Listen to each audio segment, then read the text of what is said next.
aplikasi dan juga situs Peduli Lindungi yang kemudian menampilkan website situs judi online. Nah, kalau bagi saya, ini sepertinya ada hubungannya dengan setoran untuk melindungi situs judi online itu. Apakah ini melibatkan mantan Menkominfo Budiari?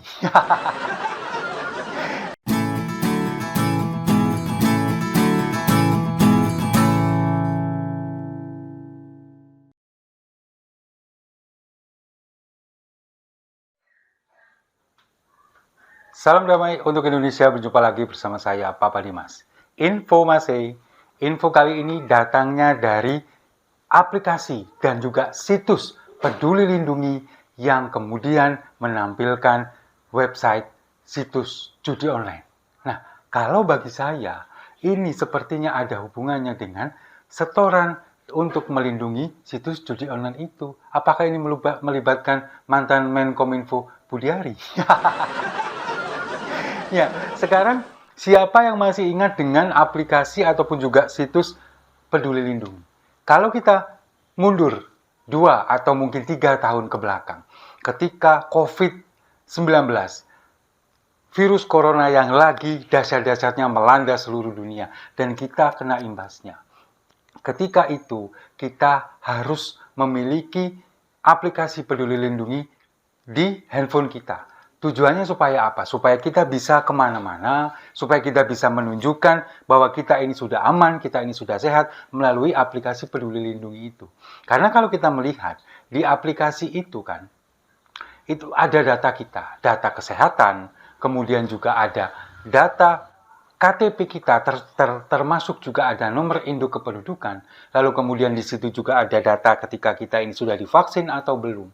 Nah, kan kalau misalkan kita mau ke tempat keramaian, misalkan ke mall, atau kemudian kita menggunakan transportasi umum seperti pesawat terbang, atau mungkin juga kereta api, itu kan harus menggunakan aplikasi ini.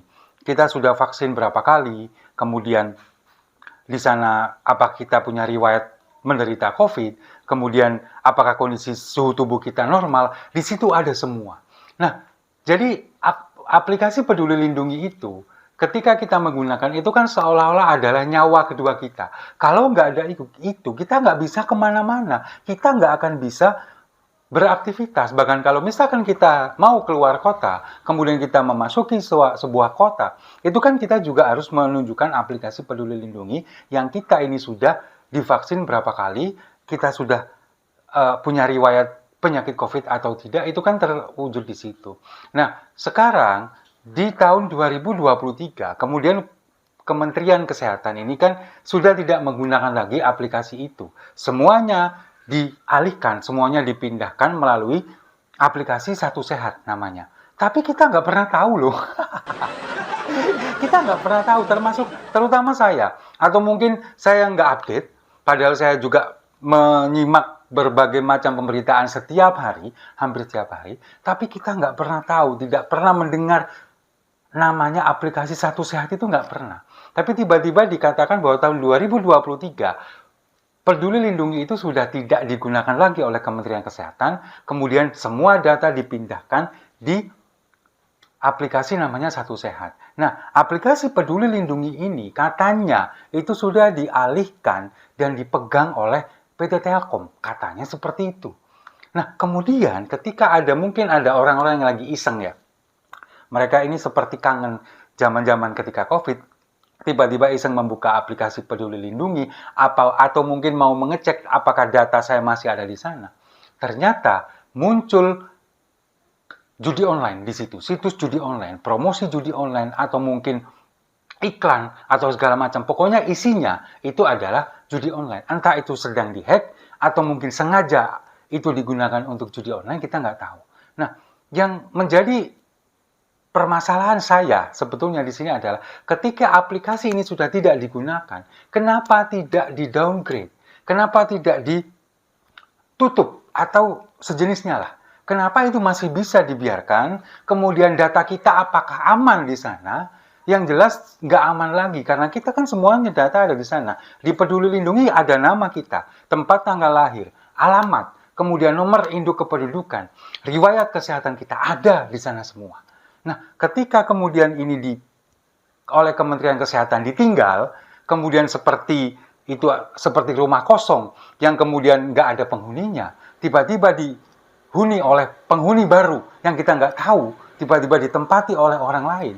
Nah, apakah barang-barang yang kita tinggalkan di sana masih aman? Saya rasa enggak. Data kita terutama. Dan ini apalagi ada hubungannya dengan judi online. Nah, ini yang kan pada akhirnya menarik sebuah benang merah. Apakah pejabat kita ada yang melindungi ini semua? Apakah para petinggi-petinggi kita yang ada di atas kemudian juga membiarkan ini terjadi? Oh, itu ada kok kosong di Peduli Lindungi, ditempatin aja kah? Apakah seperti itu? Kita nggak tahu. Yang jelas, kalau bagi saya ini mungkin ada hubungannya dengan setoran dana untuk melindungi situs judi online yang kemarin sempat ramai dan mencatut nama mantan Menkominfo Budiari. Ketika satu situs ini kemudian per bulan setor sebanyak 8 juta rupiah dan kemudian mantan Menkominfo Budiari dikabarkan dialokasikan mendapatkan 50% atau sekitar 4 juta rupiah. Sementara situsnya ini ada sekitar 2.000 situs lebih. Bayangkan, sudah berapa yang didapatkan? Puluhan miliar. Nah, itu yang dialokasikan meskipun mantan Menkominfo Budiari mengatakan tidak menerima sama sekali. Sekarang belum menerima katanya. Tidak menerima, tapi dana itu sudah dialokasikan dan itu bukan hanya opini, itu bukan hembusan isu. Itu ada di surat dakwaan jaksa. Nah, saya mencurigai memang ini ada kaitannya dengan itu. Jadi ketika sebuah situs judi online kemudian dia menyetorkan dana perlindungan, kemudian dari pihak karyawan atau orang-orang yang ada di Kementerian Kominfo pada waktu itu menghapus nama mereka dari daftar blokir, lalu kemudian mereka dikasih tempat di aplikasi atau di situs-situs yang sudah ditinggalkan, salah satunya adalah Peduli Lindungi ini. Nah, data kita yang ada di sana itu yang saya pertanyakan, amankah? Apakah kemudian data kita tidak ada kemungkinan untuk disalahgunakan? Ini bagaimana ceritanya? Kok bisa tiba-tiba seperti itu? Dari Kementerian Kesehatan sendiri juga sepertinya abai begitu dengan data yang ada di sana. Tiba-tiba ditinggal, kemudian pindah ke aplikasi lain tanpa ada pemberitahuan, tanpa ada pembersihan, tanpa menutup aplikasi ini. Lalu kemudian masih bisa diakses dan dibuka, ternyata itu adalah judi online. Bayangkan, apa yang akan terjadi dengan ini semua?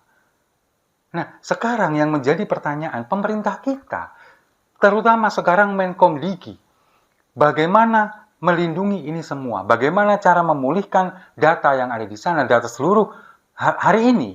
Itu kalau saya membaca berita, ada sekitar 105 juta data masyarakat Indonesia di aplikasi Peduli Lindungi. Itu bagaimana kabarnya sekarang? Apakah tidak ada kemudian dihack, kemudian diperjualbelikan di black market?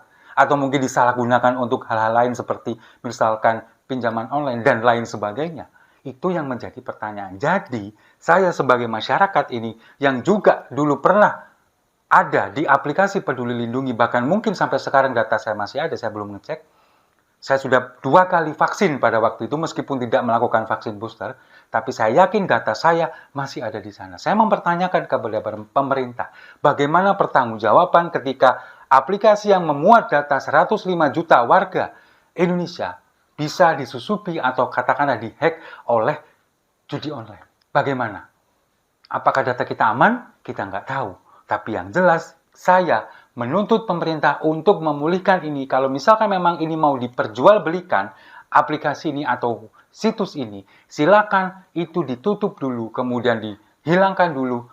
Data kita diamankan, jangan sampai ini kemudian bisa disalahgunakan oleh pihak yang nggak bertanggung jawab. Setuju ya? Kalau setuju, mari kita minum kopinya sama-sama. Saya rasa itu. Terima kasih sudah menyimak. Jangan lupa like, komen, dan subscribe. Sampai jumpa di video-video saya selanjutnya. Peduli aja enggak, apalagi melindungi.